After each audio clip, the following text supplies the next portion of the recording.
À propos de l'interdiction de manger de la cuisson d'un goy, bichoulé akoum, on sait qu'il y a une différence fondamentale entre les Sfaradim et les Ashkenazim. Pour les Ashkenazim, on a le droit de manger un plat pour lequel le juif est intervenu en allumant le feu. Même si c'est le goy qui a posé la marmite sur le feu, pour les Ashkenazim, c'est moutard, ils ont le droit de manger le plat. C'est exactement comme pour le pain.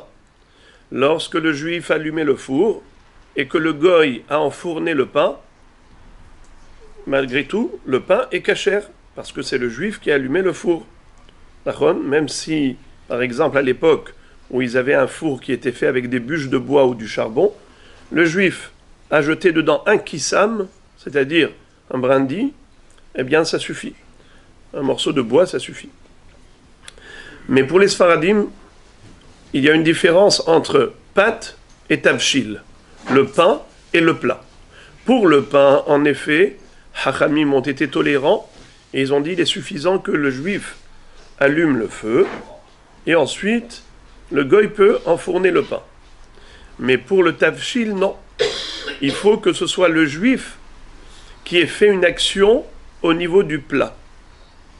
Il faut que ce soit lui qui le mette sur le feu, ou bien qu'il touille, qu'il remue la marmite dès que le goy l'a mis dessus, qu'il intervienne avant que ça cuise, de manière à ce que le juif ait une action dans le plat. La question se pose par rapport au restaurant. Lorsque dans les restaurants, il y a un juif qui vient allumer, mais après il s'en va. Et pendant toute la journée, c'est le goy qui met les plats sur le feu.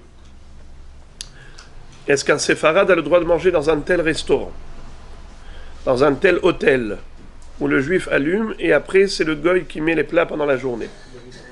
Alors, a priori, non, d'après ce qu'on vient de dire maintenant, que pour les séfarades, on exige que ce soit le juif qui mette le plat. Donc, a priori, ce serait interdit. En effet, il faut être mahmir et exiger que ce soit le juif qui intervienne au niveau du plat. Mais le Rav Ovadia Yosef Zatzal, dans sa grandeur bien célèbre, a essayé de trouver une justification par rapport à ceux qui se permettent de manger dans les restaurants, même lorsqu'ils agissent comme font les Ashkenazim. Il faut même rajouter que le Rama tolère, au nom de Yesh Omrim, même plus loin que ça. Il dit il est suffisant que le juif ait allumé, par exemple, une bougie, et qu'ensuite le goy allume le feu à partir de cette bougie. D'accord, il a allumé le gaz à partir de la bougie allumée par le juif. Même ça, le Rama rajoute, le Rama, c'est-à-dire pour les Ashkenazim, il autorise cela.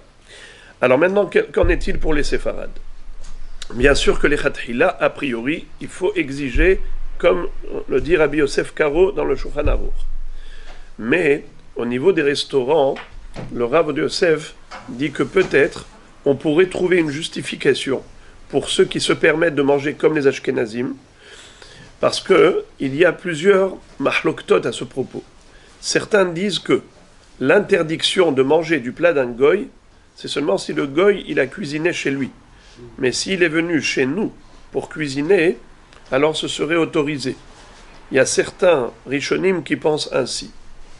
Encore, il y a par exemple une notion de avadim ou shfahot, c'est-à-dire que si ce sont des femmes de ménage ou des hommes de service qui sont assujettis aux juifs, sont des employés, ils sont soumis aux juifs, ils ne nous rendent pas service, ils viennent travailler en tant qu'obligation.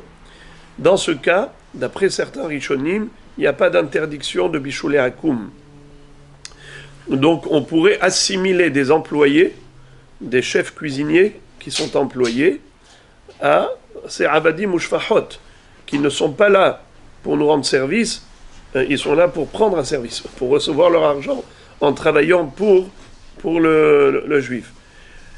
Puisque la raison pour laquelle les Chachamim ont interdit le bichoulé akoum, c'est surtout par rapport à Xerat Hatnut, c'est-à-dire pour empêcher l'assimilation, pour empêcher la proximité avec le goy qui pourrait nous entraîner à des mariages mixtes, puisque c'est seulement lorsqu'il nous rend service, mais lorsqu'il est là pour travailler, c'est peut-être différent.